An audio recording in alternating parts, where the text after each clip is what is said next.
Brady, how was the testing today? It was good. Tried my best, had some fun. Wish the scores could have been better, but I'm going to focus this offseason on just become more explosive. How do you get ready for an event like this? Just have the mindset of just working your hardest and trying your best, and that's what I did. And I was a little nerve-wracking being on the bench waiting to go, but once it got going, it was fun. It was good. Did Matt give you any advice? You went through this process? Yeah, with him, he didn't do the testing when he came because he had a sprained ankle, so he wasn't too much help. But I just tried to work my hardest. Does he help when you were going through interviews? Yeah, he definitely did. He just said be yourself and be funny and have some good jokes. Can you tell us that? If somebody asked what's one thing I changed with myself, I just said better looking. So that was, I think that was my best one all week. What is it? I mean, you have this a bit of it seems like an outgoing and an unflappable nature. I mean, even your picture in the combine guide has this little smirk on it. Was that on purpose? I like the smirk. I've done it before, and a lot of guys think it's funny. So that's just my personality. I'm just outgoing kid. About the Tkachuk name, it's difficult for you to put yourself in that perspective because it's the only thing you've known. But is there a burden to live up to the Tkachuk name, given what your dad and brother have done so far? Yeah, I don't think there's a burden. I put pressure on myself, and I want to work my hardest and play my best every time I have the chance. So I don't think there's a pressure. It's just what I expect of myself. Talk about your nice personality off the ice. How are you on the ice? Are you able to be effective? Yeah, there's a little switch. I'm a friendly guy off the ice, but on the ice, I think you guys know I'm a different guy, and I'm pretty physical, and I'm not afraid of anybody out there. You talk about you guys, you like to trash talk? A good amount, but I don't want to overdo it, but I like chirping. Yeah, it's fun. Does that maybe come from your dad? I think it comes from my dad and my brother. They're pretty good at chirping. They're quick, so I just try to keep up with them. Will Junior just said you were practicing on your skills and getting stronger in the second half of the season. How does that go? Yeah, I definitely feel like after World Juniors, I kept elevating my game, and I felt a lot better out there. I just felt like I was playing more with the puck and dominating down low. So I definitely focused on working out. We work out twice a week at Boston, so I definitely felt like I got stronger. And then I was on the ice as much as I can before practice and after practice. So definitely felt like my skills improved, but it's a big summer, and I'm going to keep doing that. Did you learn anything about yourself at World Juniors?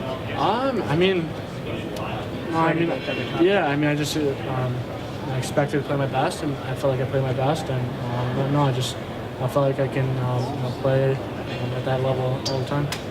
How much do you feel you're still growing into your body after becoming accustomed to it because you're just not fully developed? Yeah, I was 5'9" going to the U.S. program. Now I'm 6'3", so I think my body's still trying to catch up, and I'm really focusing this summer on off ice and getting as strong as I can, and hopefully put on 10 pounds of good, strong, and just become a faster skater and just stronger overall. Keith said 230. Can you get? Oh no, I'm definitely not going to get up there. I was hoping for next year 205, but I'll just keep getting late for a couple years. The fact that David Quinn got the job at the pro level with the Rangers, can that change your decision on going back to the U? Yeah, like I've said a couple times, I'm pretty undecided about what I'm going to do next year. It's what the team wants. That's going to draft me. But at the end of the day, Boston's going to get a great coach. I'm going to be in good hands.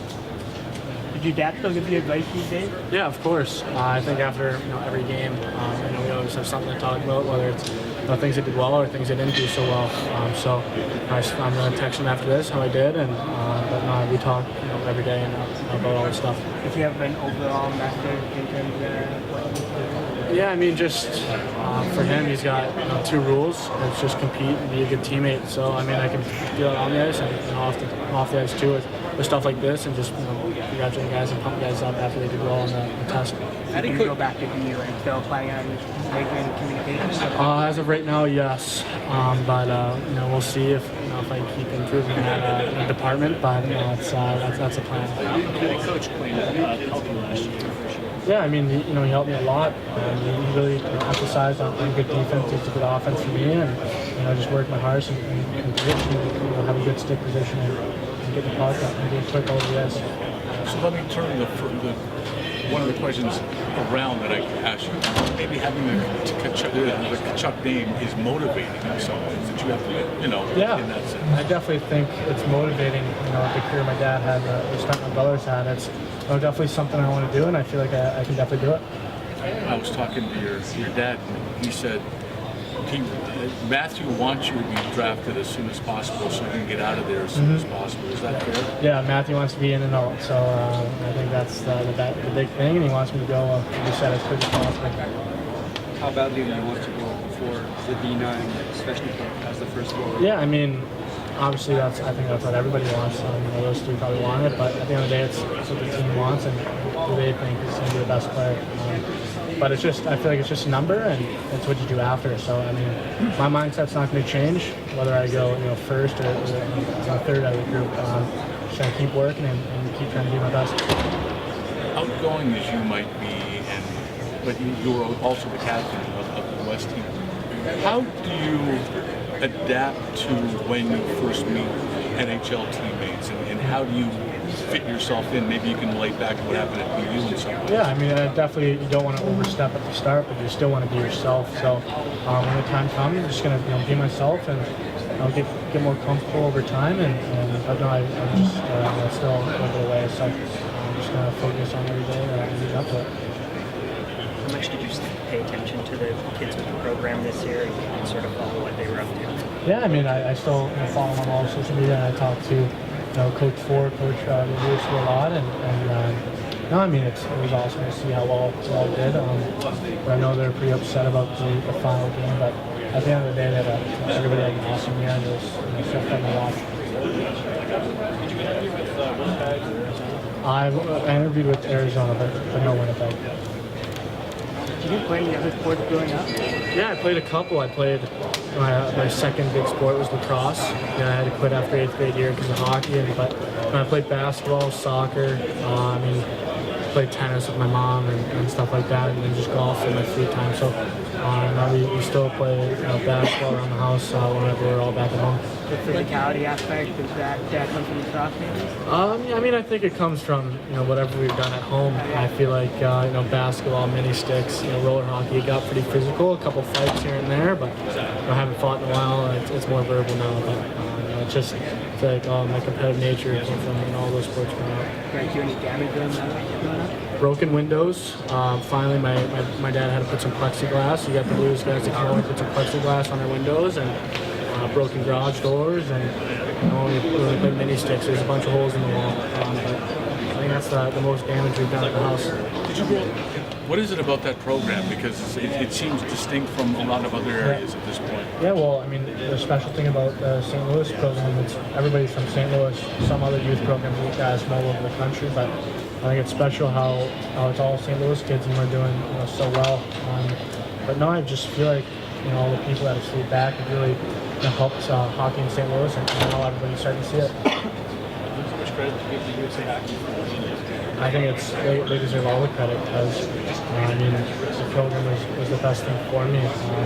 I got to compete against the best U.S.-born players in the country every day, and it's the compete and practice and workouts is off the charts. You're always pushing yourself and pushing your teammates too. So I wouldn't change my decision if they will to go to the U.S. program, and I recommend that for every player in USA Hockey. Their goal should be making that team, and because it's such a special 2 years, I still have some best friends from that team that I still talk to. So yeah, I'm just going to recommend it to young kids. Did the Blues interview you? They did not. No. Yeah, I know it's. Your dad had no influence. Yeah, no influence. He's he wasn't here this trip. They got the meetings after, but it would have been cool. But yeah. Do you have a favorite memory from hanging out around Randy Shelton? Yeah, from games, obviously going and seeing games, we were 2 rows up, but I think it's the practices for me.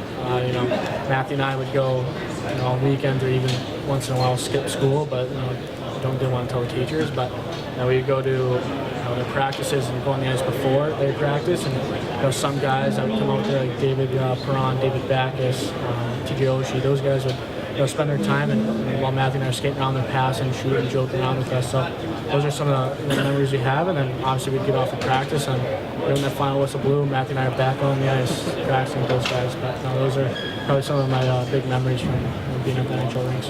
Would it be what would be the significance to you to be the first North American-born player in this draft? I think that'd be a special feeling, but at the end of the day, like I said earlier, it's what the team wants. But that'd be pretty cool. But we'll see what ends up happening in a couple weeks. The cheering for Perron or she in the Stanley Finals? Yeah, I mean that's a tough one. I mean it's both teams are obviously unbelievable. It'd be cool for first year Vegas, but also pretty cool for Washington too. So I'm not rooting for any one of them. I'm just gonna watch and enjoy it. Now that you're all growing up, have you kept in touch with some of the older guys that you were in and around? Yeah, I mean, I would say keep touch every day, but I still follow and Dave Crown follows me back on Twitter and stuff, and I see David Backus once in a while. I get to see him and talk to him because he lived with us for a little bit too, and Lee Stempniak, I actually had dinner with him and his family before the year, so it's pretty cool to see some of those guys and now get close to where they're at right now. Small world. It is a small world. Thanks, guys. Thanks, Brady. Thanks, Brady. Yeah.